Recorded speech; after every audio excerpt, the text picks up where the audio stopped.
Parles-tu français? ¿Hablas español? Parli italiano? If you've used Babbel, you would. Babbel's conversation-based technique teaches you useful words and phrases to get you speaking quickly about the things you actually talk about in the real world. With lessons handcrafted by over 200 language experts and voiced by real native speakers, Babbel is like having a private tutor in your pocket. Start speaking with Babbel today. Get up to 55% off your Babbel subscription right now at babbel.com/acast. Spelled BABBEL.com/acast. Rules and restrictions may apply. Bonjour, ici Patrick Pierrat, éditeur d'InfoBref. Voici l'essentiel des nouvelles en ce lundi 3 novembre. On commence avec les résultats dans les plus grandes villes du Québec des élections municipales d'hier. À Montréal, Soraya Martinez-Ferrada, ancienne ministre fédérale et chef d'Ensemble Montréal, a été élue avec plus de 40% des voix.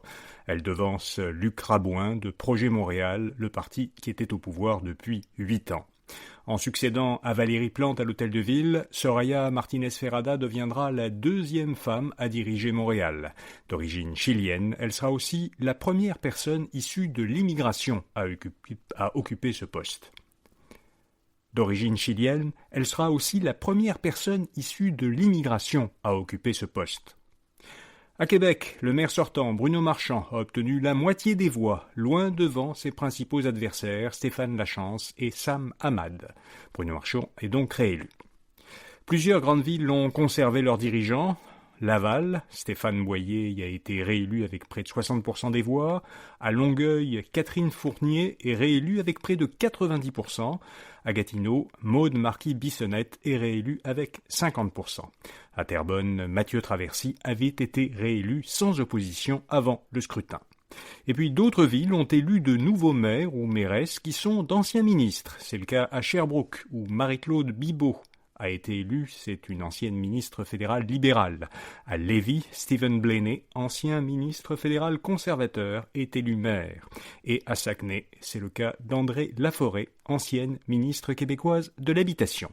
Par ailleurs, à Trois-Rivières, Jean-François Aubin a été élu, c'était sa 3e tentative. Le français domine largement dans l'ensemble du Québec, mais beaucoup moins à Montréal. Selon une étude de l'Institut de la statistique du Québec, l'an dernier, presque 56% des Québécois ne parlaient avec leurs proches que le français. 20% parlaient avec leurs proches le français et l'anglais, 10% le français, l'anglais et une autre langue, et 3,5% parlaient uniquement l'anglais.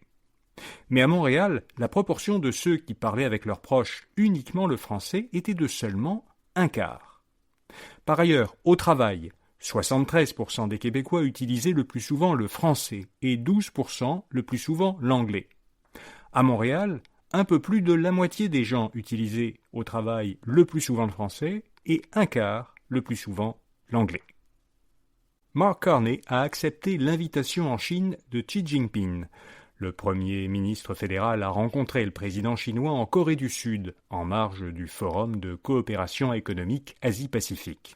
Selon Ottawa, Carney et Xi ont qualifié cette rencontre de tournant dans la relation entre le Canada et la Chine. Les deux dirigeants ont abordé des points délicats, y compris leurs différends commerciaux sur des produits agroalimentaires et les véhicules électriques. En clôturant son séjour en Asie, Carney a dit qu'il souhaitait conclure au cours des 12 prochains mois des accords de libre-échange avec les 11 pays membres de l'Association des Nations de l'Asie du Sud-Est. Le Canada aurait évité une récession. Selon Statistique Canada, le produit intérieur brut, le PIB, a diminué de 0,3% en août. Cette baisse effacerait donc presque intégralement la hausse de 0,3% qui avait été enregistrée en juillet. En septembre, selon des données préliminaires, le PIB aurait progressé de 0,1%. Alors, après un recul au 2e trimestre, l'économie canadienne aurait donc connu au 3e trimestre une certaine croissance très faible, mais une croissance quand même. Si les données de septembre se confirment, le Canada aurait évité une récession, selon la définition statistique du terme, puisqu'on constate officiellement une récession lorsque la taille de l'économie se réduit pendant 2 trimestres consécutifs.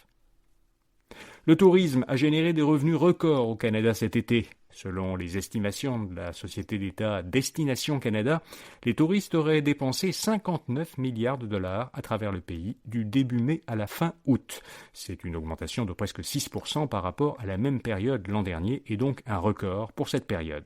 La hausse vient principalement des touristes canadiens qui ont fait la grande majorité des dépenses. La forte augmentation des dépenses des visiteurs venus d'outre-mer a plus que compensé la légère baisse de celle des touristes américains. Netflix va fractionner son action. Le géant américain de la diffusion vidéo va remettre à chacun de ses actionnaires 9 actions supplémentaires pour chaque action qu'il détient. Et en parallèle, la valeur des actions sera simultanément divisée par 10. C'est ce qu'on appelle un fractionnement d'actions. La valeur de l'action de Netflix a décuplé dans les dernières années. Elle atteint désormais un peu plus de 1100 $ américains. Le fractionnement vise à rendre le coût d'achat d'une action plus abordable et donc plus accessible aux petits investisseurs. Les Québécois craignent d'être trompés par du contenu généré par l'intelligence artificielle. Selon un sondage de la firme d'études The Harris Poll pour la Fondation pour le journalisme canadien, 8 Québécois sur 10 se disent préoccupés par la possibilité que des contenus, tels que des nouvelles, des images ou des vidéos générés par l'intelligence artificielle, puissent servir à les tromper. Les Québécois sont les Canadiens qui se disent les plus exposés à des contenus d'information trompeurs. 54% des Québécois disent que, en voyant des contenus d'actualité, ils ont été confrontés à des hypertrucages, des deepfakes ou à des images modifiées. Et puis comme chaque lundi, InfoBref vous fait découvrir une jeune entreprise québécoise innovante. Cette semaine, on vous parle de Forair, une jeune pousse de Québec. Elle a développé une application qui permet aux propriétaires forestiers de facilement déterminer les améliorations qui peuvent être apportées à leur lot et les incitatifs financiers auxquels ils pourraient avoir accès en faisant ces améliorations. Pour en savoir plus sur cette technologie, lisez le portrait de Forair à infobref.com ou en suivant le lien dans la description de cet épisode. Voilà, vous savez l'essentiel. Bonne journée et à demain matin. Parles-tu français? ¿Hablas español? Parli italiano? If you've used Babbel, you would. Babbel's conversation-based technique teaches you useful words and phrases to get you speaking quickly about the things you actually talk about in the real world. With lessons handcrafted by over 200 language experts and voiced by real native speakers, Babbel is like having a private tutor in your pocket. Start speaking with Babbel today. Get up to 55% off your Babbel subscription right now at babbel.com/Acast. Spelled BABBEL.com/Acast. Rules and restrictions may apply.